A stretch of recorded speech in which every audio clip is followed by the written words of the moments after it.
Hello and welcome to the Think Aorta podcast. My name's Simon Rose and I'm the host of the podcast. This podcast is brought to you by the University of East Anglia and Aortic Dissection Awareness. On our third episode, I'm really pleased to be able to introduce two very special guests. So, over to you. Anne, would you like to go first? Would you like to introduce yourself? Of course, yeah. My name's Anne Cotton and I'm an aortic dissection survivor.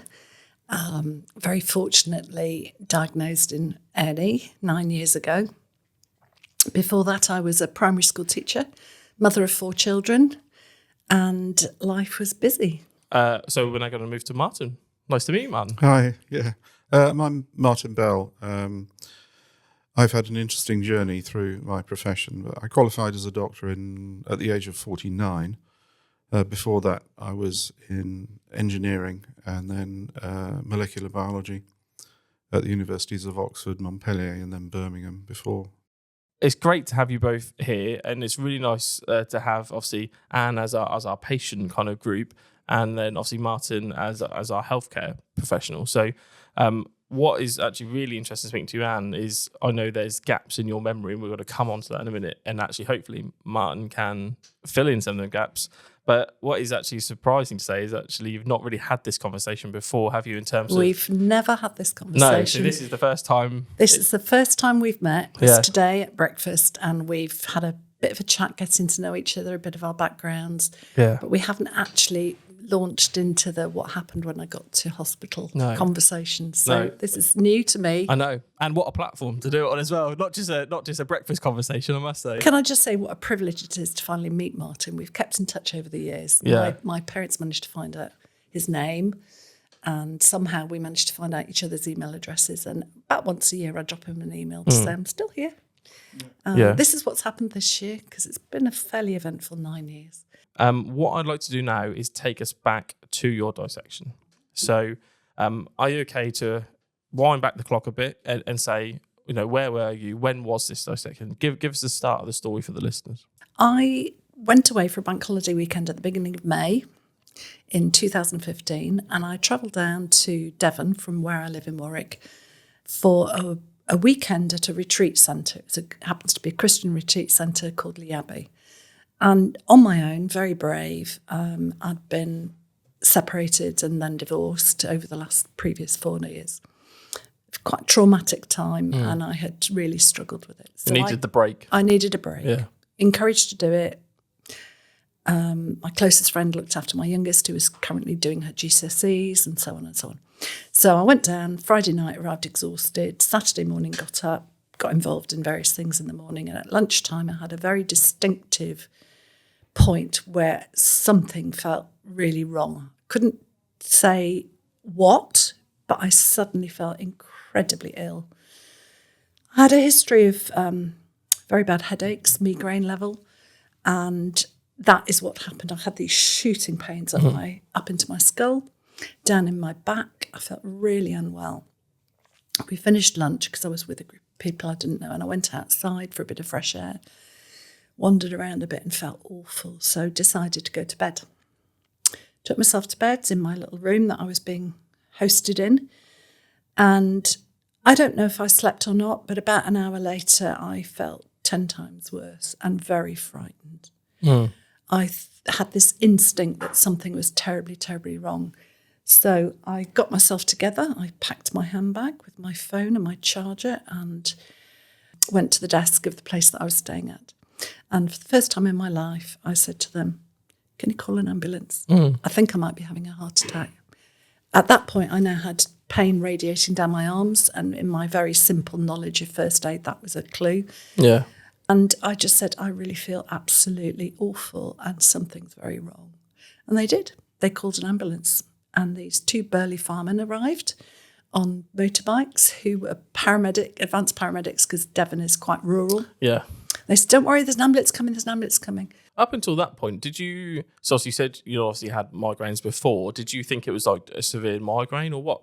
I didn't know what to think because it came on so suddenly. Yeah. I mean, it was a really sharp, intense headache from nothing 5 minutes before. And they didn't usually appear like that. No. So you felt a difference from Yeah. Even though you'd had migraines in the past, this felt different. Yeah, this felt different. Yeah. But I didn't have chest pain. There's a lot of other symptoms that I didn't actually have. And the only thing that for me was a trigger for getting help was when I started to get pins and needles down my arms. Yeah. Was it both arms or one arm, or do you remember? Do you know, I actually can't remember. I believe it was both, but I genuinely can't remember. But you remember that change and all that this is now, progressed. And feeling, interestingly, I haven't said this to many people, but lying on my bed there, I thought if I turn over and go back to sleep, I'm not going to be alive. Okay. So you felt that kind of real... I felt so intensely unwell. Yeah. For something that I really, really couldn't understand. Something was terribly wrong. Yeah. That my instinct was, I need help and I need it quickly. Okay, so you obviously had the first initial response from the guys on the motorbike. Obviously, the paramedics did their first response. What about the moments after that? Can you remember much from that? I can't actually remember what they did. I think they did an ECG. I don't know if that would be correct. Was it sticky dots or yeah. But I can't remember ECG. if it's the paramedics did it or the fireman did it. So that's the order I haven't got right. Paramedics arrived very quickly, actually, to be fair. Checked me all over, took me into the ambulance, said it's definitely not a heart attack. And I'm going, please don't leave me here. Please don't leave me here. There's something really wrong. Please don't leave me here. No, you're not well. We're taking you. Then I had a journey to Barnstable, ED department, where Martyn was lurking around on a Saturday evening. And I had vague memories of that journey. One of the people who worked at the Abbey decided that I couldn't go to hospital on my own, so she followed in her car. And I remember arriving. I remember being pulled out of the ambulance on a bed into a cubicle. And this lady saying to me, I think she was called Val, saying to me, if I need to call anybody, who do I call? And I was explaining to her what the code was to get into my phone and what my kids were called and which child to ring, because for various reasons, one was more obvious than others. And that's the last thing I remember. Oh, so just that literally them first few moments arriving in the emergency department. Yeah, and that's the last thing I remember until I woke up 3 weeks later in Plymouth. Yeah, so a big gap in memory then, isn't it? Massive gap. It's not too many people out there who will kind of be able to, reconcile with it having a 3 week gap in your memory. Yeah. I mean, I don't remember any of the A&E experience. I don't remember any of the things that went on. Apparently, I phoned somebody in the ambulance on the way to Plymouth, but I don't remember that. Oh, okay. One of your children, you think? Who knows? Who knows? The kids know more than I do. Oh, okay. So for me, this is like a real rabbit hole of information that I've just never been able to understand. It's been hearsay from that point on. Which is really interesting. I don't think there's many times in our lives where we almost have to be detective with our own events, do we? So before we obviously move on to Martyn's experience, what are your first kind of thoughts of waking up 3 weeks later? Obviously, I assume alarm would be one and be like, what has gone on? I was completely bewildered. My son Matthew was sat next to me and his wife, and they were just sat and they just said, do you know what happened, Mum? And I went, no. And they went, you've had an aortic dissection. Now, someone in the background of somewhere in my life, I'd known of somebody who died of an aortic dissection, and I had a vague understanding of it. So I knew that A, it was very serious, B, I was very lucky to be alive. Yeah. But C, where was I? And I'd been transferred down to Plymouth to Derriford Hospital. Even with the gap in knowledge, that's quite a journey, isn't it, to go from I'm going on a retreat to... this is my weekend away to look after myself and regenerate. How was your holiday, Anne? Well, hey, it didn't happen. Whoa. Yeah, that's one, when you see the programmes like Holidays from Hell, that's one to add on there. Not for the accommodation, I'm sure it's lovely. But no, it was lovely. Yeah. But, I wouldn't describe it as a holiday from hell either, because actually it was a holiday where my life got saved. Well, yeah, I mean, that's all a case of perspective, isn't it? If that had happened somewhere else, would I have had the same person looking after me who had the knowledge to look for what was going on? Yeah. What would have happened if it had been any other random hospital? Yeah, and that's that's the scary thing. Well, it's a real sliding doors moment, isn't it? That is, if I don't book that holiday, as you say, what would have been my outcome? Because the event is likely coming either way. Presumably. Yeah. So, we can never actually 100% tell whatever the pre-factors were to that particular dissection. Yeah. And it just happened to be where it happens, the team around you. I know. And the fact that there's certain things that have just whatever you call it, with consequence or destiny have just fallen into place for you Exactly. to make you here today. So so as you say, maybe not holiday from hell, but not one to maybe recommend at the same time. No, I don't recommend it to anybody. No. It's not a journey I would have imagined or would have anticipated going down ever. No. But I've survived it. Yeah, which is the main thing, and that's what's led you here today. Yeah. So, Mike, could you fill in any of that time? Where did you get involved in Anne's story? So I wasn't aware of her arrival, but the nurse in charge that night, I think her name was Hannah, very experienced, senior sister level A&E nurse, done it for years. She knew her stuff. Tapped me on the shoulder and said, "You need to go in there now. This lady thinks she's going to die." And that is apparently one of the features, an impending sense of doom. Yeah. So I did. I went in, and the first thing Anne said to me was, "I don't want to be any bother," which was touching. Yeah. But she looked absolutely terrified. Otherwise, didn't look sick, but looked absolutely terrified. Oh, so actually, if we think of like a clinical presentation, so she wasn't like pale or clammy or anything like that, didn't look particularly, that gut feeling we get when you walk in, you go, Yeah. oh. Yeah. So exactly. Looked okay. Yeah. So on the surface, fine, but absolutely terrified. Yeah. And the history, the story I got from her, we're always told it's all in the history. I can't remember the exact details of what I asked or the questions or anything, but it was to me didn't fit with what you might commonly expect, like a presentation with chest pain or back pain. You think heart attack. Yeah, exactly. ECG normal, chest X-ray normal. The laboratory in Barnstable's very quick, very efficient. You get the results back in less than half an hour. Oh wow! And so ruled out a heart attack on that basis. And then it's a question of thinking through the possibilities. And one of them, for some reason in my mind, I credit my training with it that I got at Warwick Medical School. Think of aortic dissection as a cause. Once you've ruled everything else out, think aortic dissection. And it's a mantra in medicine that I always stick to, and all the colleagues I've ever met stick to. Once you've thought it, do something about it. Yeah. So the next thing was to get her into the scanner. And again, the Barnstable machine, as it were, is very, very supportive and proactive. We had a consultant on that evening called Jackie Munns. So I was on the phone to her. I said, "I think we need to scan this lady now." She has to give permission for it. Excuse me. Then found the radiographer who could do the scan. And so we took her down to the scan. And it was me, Anne, and the radiographer. She was in the donut. Yeah.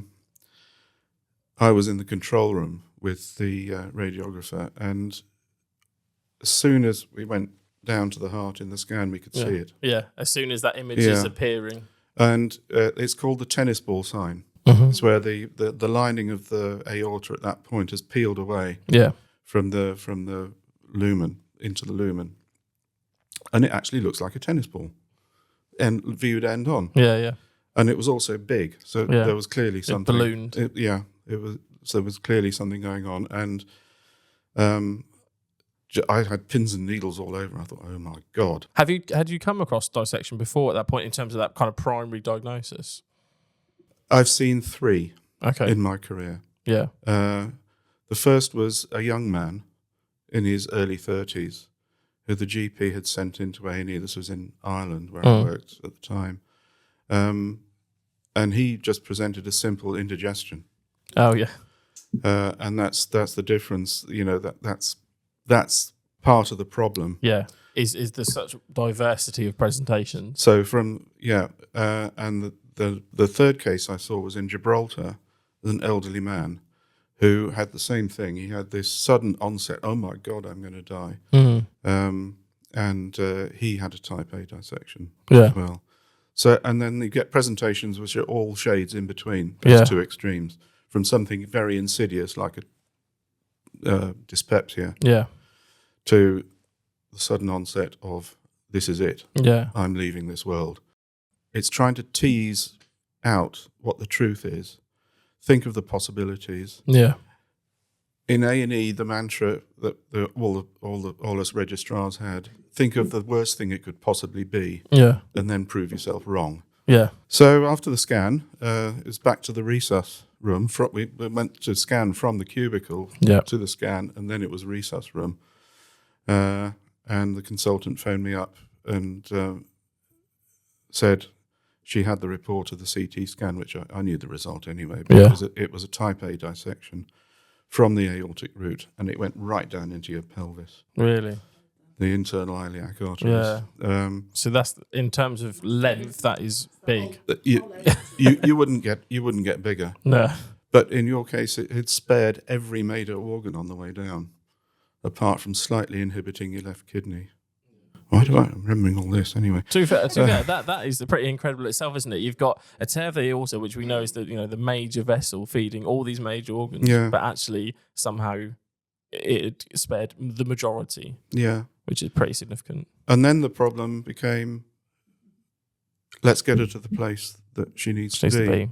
And the consultants, I said, phoned me up and said two things. You need to get her there as quickly as you can, because the risk goes up by 5% each hour. Yeah, the time is the critical element, And whilst on that subject, she said, if this lady goes into cardiac arrest, you do not have a reversible cause. No. Which stimulated me and the rest of the crew to get her out of there. So then it was a question of geeing them all up to find an ITU reg who could go in the ambulance. Yeah, of course.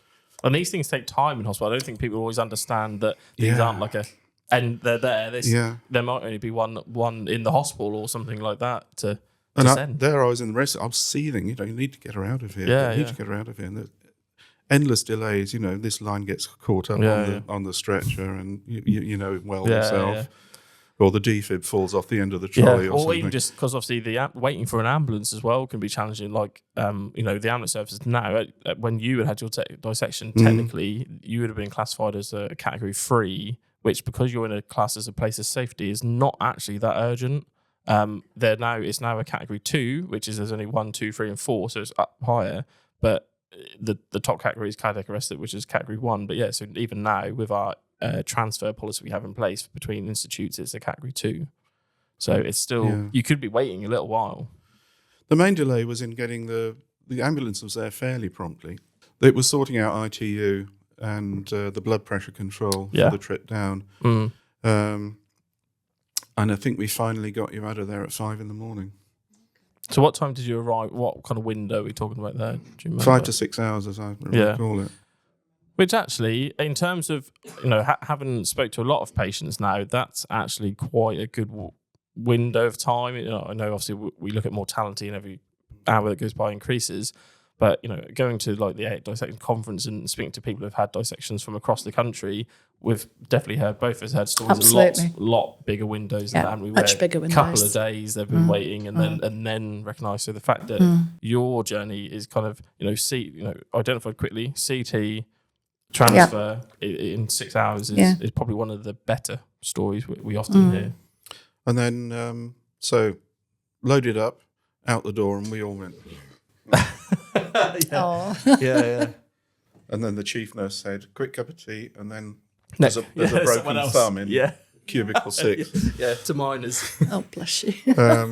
So you just start again. So obviously Anne's then left the department then. She's obviously on her way. How long, just because, in terms of geography, how long is the journey for Anne to undertake there? So there are 2 ways from Barnstaple to Plymouth. You either go over Dartmoor or you go round it. Okay. Either way, the smoother way is down the M5, round Dartmoor, with all the blues and twos and foot to the floor. Yeah. About 2 hours. Okay. So, this is still a really critical point as well, and transferring someone into facility transfer is actually probably one of the highest risk times as well of that patient journey as well, isn't it? So you've left obviously that hospital, you're on the way to another one. Obviously at this time you don't remember I don't remember a thing. And then so the next thing you're post-surgery awake. So what do you know about your surgery in terms of your surgeon, your team? What can you tell us? So the surgeon's name was Mr. Pragliola, Claudio Pragliola. He was an Italian. He was just at Plymouth for a year. Would love to meet him again. Yeah. I remember him coming round on a ward round to meet, and me understanding that he'd been the surgeon. I understand that I was taken straight into theatre when I arrived. There was no messing around. It was just straight. I should hope so, to be fair. But again, my family all collated down in Plymouth somehow during that day from all parts of the country. Yeah. So as you're en route, they're en route. I believe that's the case, yeah. My parents, my brother, my kids, they all congregated. I think because Plymouth is miles from anywhere, they have an amazing facility for patients' families. Oh, wow. I think it's called the Lodge. Yeah. And so all my family were booked in there, stayed, and they took it in turns to be with me for the next 3 weeks until I came round. I remember the consultant telling me that he'd spared my aortic valve. Sorry, he'd spared my aortic valve. And thinking, oh, great, thank you. But now I understand the implications of that. Course, and, you know, at the time it meant nothing. No. That was the least of my concerns. And then having to be coming off the trachea was a difficult experience. I remember being put on CPAP. Yeah. I'm very claustrophobic, so they had to sedate me to get me to tolerate CPAP. There were all sorts of incidental things that happened over the next couple of weeks that I've got vague memories of. Some of them are the more unpleasant ones. Yeah. And very gradually I was well enough to be put onto the cardiac ward and finally transferred back home to Warwick. And they transferred me by ambulance.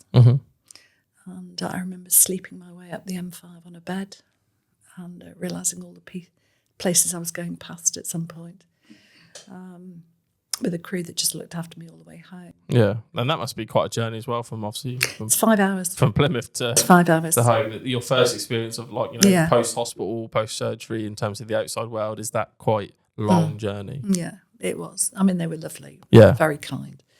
And then I went home and I had a very good friend of ours who used to live with us move in.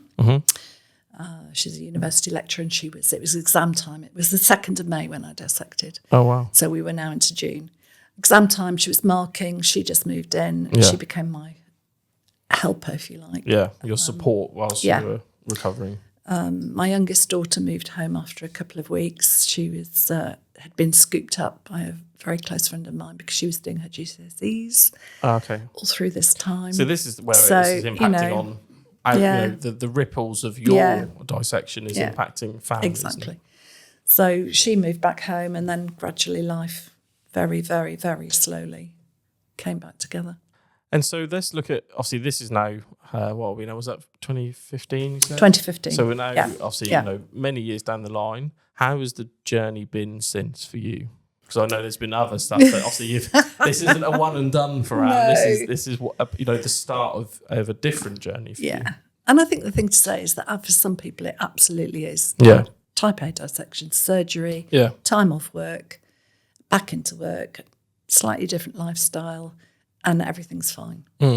I didn't quite have that experience. So I kept being signed off by my GP at sort of half-term intervals. As a primary school teacher, very energetic job. As a musician, very energetic job. And I think she let me down gently. Sort of a year into it, I realised there's no way I could go back into a primary school classroom and cope. But I guess her strategy was like, not to say that as soon as you got home from No, she told hospital. me she knew I wouldn't. But I mean, mentally, that must be, you've just gone through this big ordeal.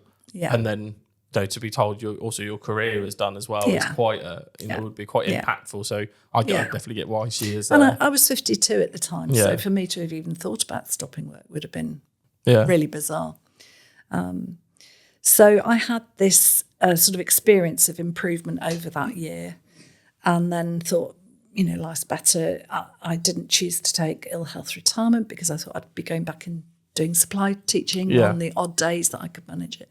And about 18 months later, I had accessed some cardiac rehab through my local hospital in Warwick. And I remember going to one of the sessions and saying to the nurse, I didn't really feel very well that day, but I'd come anyway. Yeah. And I had really struggled to do the buttons on my jeans. Oh, okay. She looked at me, said, okay, and she asked me a few more questions. She said, right, don't join in today, just sit on the bench. She went off and made a phone call. And I had a message to go straight down to Warwick Hospital to the cardiology team, and one of the doctors there would take a look at me. To cut a very long story short, I'd had a stroke. Oh, really? So there are two types, aren't there? CVA and TIA. Yeah, so your TIA is where you effectively will recover within 24 hours. It's normally transient, and that's the main bit of it, where obviously a CVA can have longer term impacts. But that's the kind of I brief way to believe I had a quantify them. TIA. Yeah. But I was kept in Warwick Hospital for a week. Okay. They wouldn't let me get off the bed. Yeah. You know, they kind of protected me really big time. Cardiologists were amazing there, and they were communicating with Birmingham, the Queen Elizabeth Hospital in Birmingham, where I was now under the care of Mr. Mascara, George Mascara, Yeah. and the cardiology team there, Paul Clift. And I was taken with numerous scans, numerous investigations, and at the end of the week, one of the consultants came and sat down with me and said, I'm really sorry, but the MDT in Birmingham have decided you're going to need to have your aortic arch replacement. Okay. To which I was, just before Christmas, and okay. And Did it feel like kind of going through it all again, or did it like to go obviously to start your recovery journey to almost then like be because put I back was about 18 months into it, Yeah. and it felt like a massive step backwards. Yeah. Just feel like when you feel like you're getting somewhere. Absolutely. Yeah. Just as I felt I was stronger and I was beginning to do this, Yeah. and the kids were a bit more secure around the fact that I was well again. Yeah. Yeah, not having to watch what you're up to. No. Yeah. They were, to be fair, my children have been absolutely incredible. Yeah. They've been amazing. But, it's been a big journey for them as well. Yeah. So that was December. The following May, I was admitted into the Queen Elizabeth Hospital, Birmingham, for a frozen elephant trunk surgery, Yeah. where they replaced the arch and all the vessels into the neck, and it's another cardiac Yeah. big surgery through the chest. But it was planned. Yeah. So from their perspective, it was really not straightforward, because I don't think any aortic... But exactly. Yeah. And I think that was the huge relief, and I was reassured that, it should be okay, because I was being monitored really carefully going up to it. So I had the surgery. I was on ITU for 3 days. Felt a bit like being hit by a bus. Transferred onto the ward. Because I live on my own, I was kept in hospital for several weeks. So I wasn't really well enough to go home. I think I went home after about 5 weeks, 4 weeks, Okay. 5 weeks. So another quite extensive period then. It was, yeah. So, yes, they didn't rush to push me out. I think there was a few bits and bobs along the way that I don't really recall. But that was a fairly straightforward textbook recovery. Which is from what you want from which that, is what isn't you it? want. Yeah. So Because second any aortic-related surgery. Any aortic surgery is so dangerous, isn't it? Yeah, of course. And life-threatening, and that was the biggie, really, was actually we all knew, although the risks of planned were better than emergency, it was still a risk. Yeah, these aren't small procedures, are they? They're not in and out in a day, that's for sure. Not in and out in a day, and not back at work in 6 weeks like some surgeries. Yeah. So went home. That recovery was fairly straightforward. So we're now talking about 2018. Yeah. Life merrily ebbed along. In the meantime, we started up all our patient support with Think Aorta and aortic dissection So you started awareness. to get actively involved in the support. Made a lovely group of friends through it. Have been a lifeline, and that in itself, that practical and emotional support through people who've been through a similar event is massive. Yeah, and actually, so first time round, you didn't necessarily have that, did you? No. And so No. I know obviously this other one was planned, but the difference in terms of having a support group or just someone you can talk to who have got similar type thoughts and feelings or relatives of those. And that's thanks to Dan Burgess, who is our founder for Aortic Dissection Awareness, together with another lady. And we met in London over a cup of tea and some sandwiches, courtesy of Heart Research UK. And that was probably the year before I had the second surgery. And from that stemmed an awareness that we needed to support patients, but also promote Think Aorta in the A&E department. And from that very, very small beginning has grown really well. It's a very humble beginning, isn't it? Yeah. Lovely adventure, if you like, about promoting awareness and support within, particularly ED, because the consultants, the cardiac thoracic surgeons are perfectly capable of doing the dissection surgeries. But they need the patients to be given to them in good time. We need to increase the understanding across the whole journey, don't we? From general patients who actually can, like you said, you had a bit of an awareness of what one was, to actually we want it identifiable as much as sepsis and things like that and strokes. But also then obviously our pre-hospital clinicians, so like my colleagues in the ambulance service, but all the way to that ED journey. Exactly. And obviously Martin's training seems like it's really, put you in that good stead to have that. But I think some of the experience of some of your colleagues in terms of the buddy group have maybe not had that experience, have they? So no. Again, we go back to that sliding doors moment about being in the right place, the right time, the right people as well is key to that. And the group of us that met in London all those years ago were very passionate about making a change. Yeah. And I like to think in some small way we've... Yeah, I definitely, I think undoubtedly.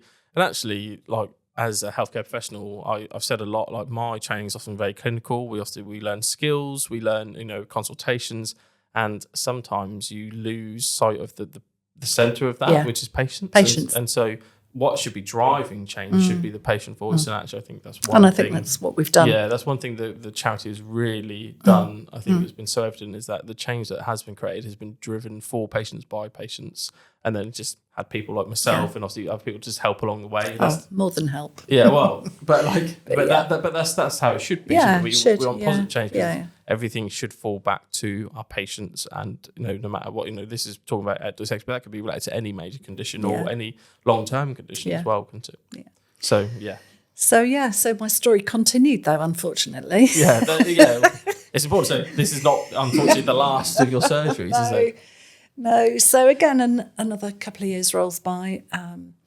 My daughter got married, which was beautiful, and we were all involved in that. And then I happened to have an annual scan, which is one of the prerequisites of anyone who's had aortic surgery. And they showed up a problem with my descending aorta and to do with the frozen elephant trunk and some anomaly that was going on. And I was informed that I would need to have a third surgery to replace the descending aorta, which was a bit of a shock. And I thought it might have been able to be done through stenting, but then I was told it would be an open surgery, so a full thoracotomy. So where, we think of people having aortic dissection is quite rare in the whole population group. Also, we know it's probably more common than people think, but to have two, even rarer, to have three surgeries, and it's lots of risk as well, isn't it? It It's is. all the risk that you're told about and you're made aware of at the start. To go through that a third time. And again, it's probably, as you feel like, you said you went to your daughter's wedding and life is getting back to normal to what it can do. Absolutely. So then be told, by the way, we're then going to move you back a few steps in this journey that you call recovery. And that thought of another year of recovering, another whole massive procedure. I mean, the scars don't bother me. I think they're bravery scars. Oh, definitely. I don't hide character. them. But so the thoracotomy scar's a bit like a shark bite down the side of your body and all the rest of it. And actually, in the end, Mr. Mascaro started surgery, and I don't know the full story, but they ended up doing the abdominal aorta as well. Yeah. So the scar was significantly longer than I'd been led to believe. Yeah. I also understand I had quite a massive bleed afterwards, so I was rushed back to theatre. Okay. And so I was then particularly unwell. So I'd had a several hours long surgery followed by being rushed back to theatre.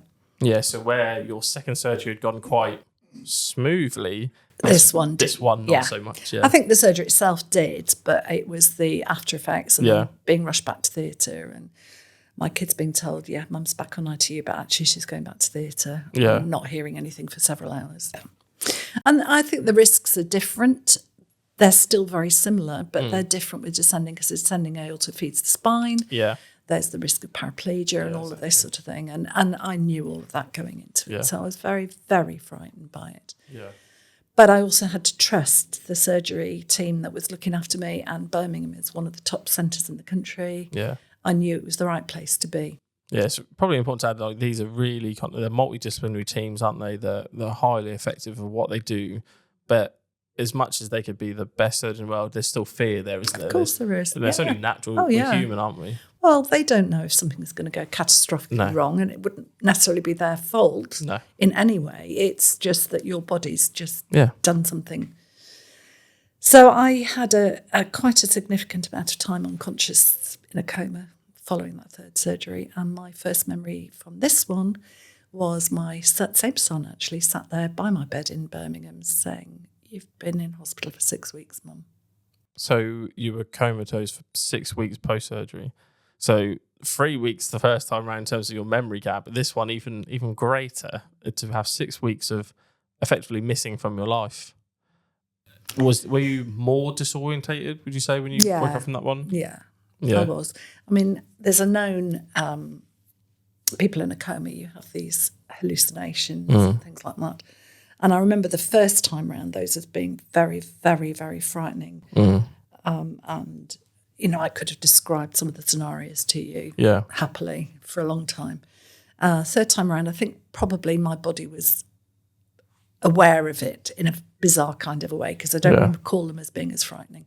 Very loopy-loop. So type because of you'd gone through that, dreams. you almost knew that that this was what is a it was. process that you were going through. Oh, that's interesting. But once again, I woke up with a tracheostomy. I woke up ventilated. And then obviously 6 weeks, I was as weak as a kitten. Just the length of time in hospital. I mean, Martyn, obviously you've had a long career. Do you know of many patients having that length of time? Would you say that's abnormal? Or obviously we have often older population groups who need more support and there comes social issues, but in terms of like critically unwell patients? In terms of this disease or generally Well, speaking? in general, I mean, that's one factor. But then, with aortic kind of related diseases. The answer to that is no and yes. When you work in emergency medicine, you often don't get to hear what happens. Afterwards. Once they've left the ED, similar to pre-hospital. And some of our supervisors would say that you shouldn't try and follow it up because it's a patient confidentiality issue. True. Which I actually think is prevents us from using a potential learning tool. Well, that's what I was going to say. Actually, I think it's really valuable learning, because what you've done in that ED. You almost want to evaluate it, don't you, and reflect on it, which is what we're told to. We're constantly told to reflect as healthcare professionals on our practice. I've moved out of emergency medicine now. I'm in care of the elderly environment. And these people do tend to have long hospital stays, hip fractures, knee fractures, that sort of thing. So it's a sort of rehab environment where I am now. I think Anne's journey has been extraordinary. I would struggle to find one as lengthy and as trying as that. Yeah, that's what makes it kind of so remarkable. At the same time as we have people who we both know who have had a dissection, but just the amount of barriers and hurdles you've had to come through to get to today is incredible. Yeah, and I have to say this last surgery has been quite overwhelming and significantly longer to feel anywhere near normal. Yeah, so it's a long journey. Very long, very, very long. I mean, I was very grateful to be the recipient of carers when I went home. Yeah. So I think they rang Warwick Hospital up to ask if I could go there for 2 or 3 weeks because I was so weak. Yeah.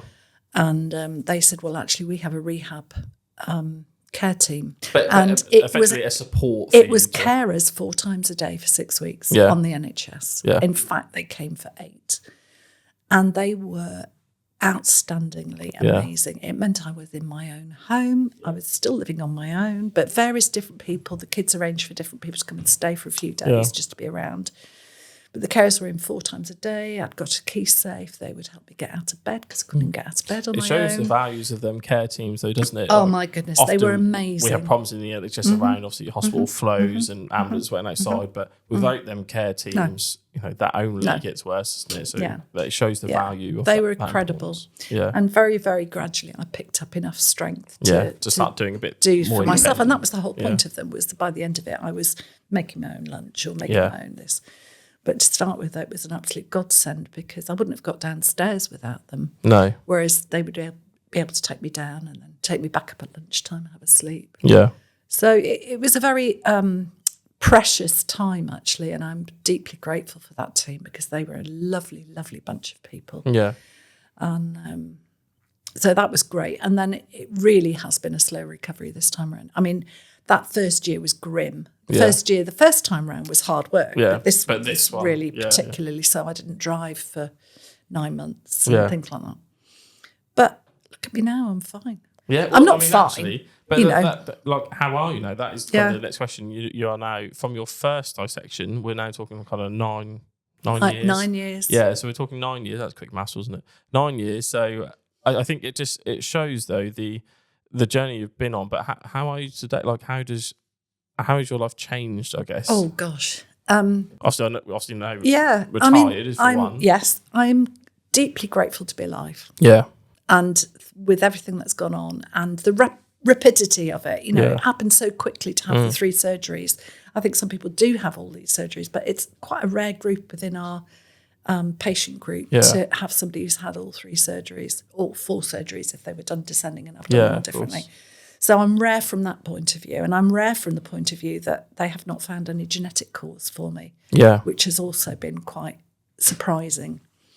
So from that point of view, but in terms of me and myself, I am doing, I think, really well. I mean, being involved in the group, the buddy group, the Think Aorta group, being able to make a difference. Yeah, gives you a purpose, I guess, doesn't it? After a long career. Exactly. Yeah, being able to support other people going through a similar thing, visiting people in hospital, chatting to people over FaceTime who are about to go into surgery. Yeah. All of those things have actually brought a purpose to me that is really helpful, because otherwise life would just be a vacuum. I still sleep a lot in the day. Probably most weeks I will sleep 2 or 3 days after lunch for a couple of hours. Okay. Is that you feel the fatigue just I feel absolutely exhausted all the time. Yeah. But I don't tend to show it because, no. I have to admit, you can't go on and on and on. You always seem so bubbly, so you wouldn't know that actually you're then just like crashed. Yeah, well, just as an example, coming here yesterday, I was busy in the morning and I went to bed for 2.5 hours before I got up and then had to drive 3 hours to get here. I mean, that's useless information for you, but just as an aside. It gives the context, though, doesn't it, actually? And then I came, and when I arrived, I more or less went straight to bed. Yeah. So that's how I have to manage my life around what I know I can manage to do. And I don't like to not push myself, but if I do push myself, I can really pay for it. Yeah. So I've learned a sort of a balance. It's a balancing act. I was going to say, really. Balance is probably the word, isn't it? It's you know you're not the Anne of before dissection. No. And actually you've taken a long journey, but now hopefully it sounds like you're in a stage where... Stable position. Position, touch wood, long may it last. And so, I think it is about balance, isn't it? And I think I speak to a lot of different dissection survivors and relatives who have been impacted, and actually they all kind of say a similar thing around that. It's, I know that I can, if I push too hard, that's me up, that's off for a couple of days. I'm just done. So life is a balancing act. By pacing myself, hopefully I don't get those off a couple of days. But there's always occasions where you're particularly busy. Yeah. And you have to just hold back and accept that. I mean, I talk about it being my new normal. So one of the questions I wanted to ask you, Martin, was actually what would be your advice for like that early detection? I know you said obviously your training really supported you in terms of your career, but is there anything you'd give other healthcare professionals about how they could kind of recognise it is a dissection, and then like the immediate actions after that at all? If there was any advice you could give out. So the first thing is to educate yourself about it. Yeah. Be aware of it, and that's what this is all about. Know that it exists. Know that it's treatable. Yeah. Is the other thing. And know that it's not something that you should miss. Yeah. It is one of those conditions which is not to be missed. No. The second thing is keeping an open mind and start ruling out the easy things. And if you rule those out, you've got this in your mind. Yeah. In the back. That should be kind of flashing brighter if you're ruling out the other stuff. And this is still lingering there. Yeah. The key investigation is the scan. Yeah. Once you've thought of it, rule it out. Mm. And if your scan comes back positive, you know what to do. Yeah, exactly. That then kicks you into the new gear. And it's a team approach because, A&E departments have to develop relationships with the radiology departments to ease that through. Yeah. And that's part of what we did. That's part of what we achieved in Barnstable. We had good relations with the laboratories, the pathologists, and the radiologists. It was a team effort, Yeah. And Barnstable's a really good functional hospital. I really enjoyed working there. I Yeah. was sorry to leave. No, I mean, that is really important. Though, 'cause I think some of the barriers I've definitely heard about is when we come into them organisations, such as obviously ED departments, where, like we said about sliding doors, there's opportunities to catch this, and those who work really strictly and have got great kind of relationships and protocols and everything in place, they're the ones that help our patients the most. There are examples, and we won't name any names, but there are definitely examples that has not maybe worked like that, and they haven't got the rapport, they haven't got that speed of returning results. And unfortunately, that adds then further barriers and importantly extends time as well, doesn't it? So it's great that the hospital that obviously you're referring to there is had a positive input into this, and that's down credit to them and like you said, the relationships and the processes that they've got. I have been in environments where you feel that you need a CT scan, not necessarily for dissection. Yeah. And your ideas get poo-pooed by the seniors.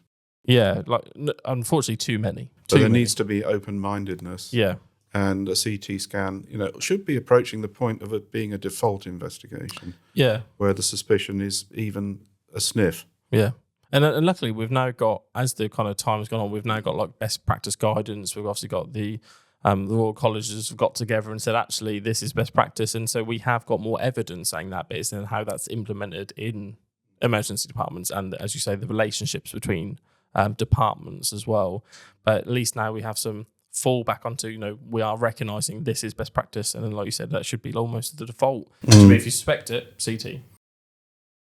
And I kind of want to ask you the same things, really, but in terms of maybe listeners from a patient perspective or family perspective, what are any kind of golden nuggets or any advice that you would give to family members or patients going through what you've been through, or something completely different but still going through like an aortic disease condition? I think in my case, it was a case of following my instinct. My instinct was that something was terribly wrong. Yeah. And I now understand that was listened to. And I think I would say to anybody and any relatives that are with a patient is to promote that thought process. So if that patient is very frightened and thinks they're dying, let that be known and let it be magnified in terms of this feeling of impending doom, which I now understand is a real phenomena. That's absolutely, definitely what I had. And I obviously voiced it, which I'm grateful for. Yeah. And I think promoting your family members' fright, if you like, because something's instinctively wrong. They know something's instinctively wrong, and pushing for it if they're not able to do it themselves. But I think also for people who are going through it, it's a traumatic experience, and I think I use the phrase an awful lot called "be kind to yourself," and I will say that both to families, patients, friends. In all sorts of circumstances. Yeah. I think in this particular case, be kind to yourself is really important because it's very traumatic. Psychologically, it's very traumatic because you realise how close you've come to death, how risky a situation was, and actually allowing yourself to grieve for what you've lost, in my case, my teaching career. Yeah. And that was really hard. Yeah. I found that incredibly upsetting. Yeah. And that took a long time to work through. Allowing yourself to find other things. In my case, it's been the buddy group and creating things. And I've also taken up sewing and quilting. And find other I was a purposes, knitter anyway. Yeah. But, allowing yourself to sit on the sofa for 2 hours in the afternoon because you're tired, but you don't want to go to bed. But then having something creative to do whilst I'm doing that. And then just taking the joy in what life you have got. I mean, I have 4 beautiful children. Yeah. I have 2 little grandchildren. I'm so thrilled whenever I can see them. And I'm just surrounded by an amazing group of friends. Yeah. And that's what really held me together, who are the rocks that I can turn to on the down days. Yeah. Because you do get down days. Of course you do, yeah. You're not human at the super... same time. Yeah, exactly. And I do have times where I'm sat at home and get quite I'm doing it now. Yeah, get really emotional because of everything that's happened, and also all the life that you had before that you've lost. Yeah. But it's a new pathway, and actually that's okay. Yeah. I think some phenomenal achievements since this happened. Thank you. In setting up what you set up and the awareness approach, the promotion of awareness. It's a big And you've turned team it into effort, a really though. positive thing. Yeah. I think we've generated respect amongst the cardiac community, haven't we? I guess You've met many people, communities, I would say, yeah. and you know, I like to think that we've made a difference, and we will continue to make a difference, and so, yeah. Brilliant. I actually think that's a really nice bit to end the podcast on. A really nice way to summarise it. So I just wanted to thank everyone who's watched or listened on the podcast today. Please do click and subscribe and link in with the future. Thank you very much for both coming. It's been great to have you. That's Thank you all very right. much. Thank you.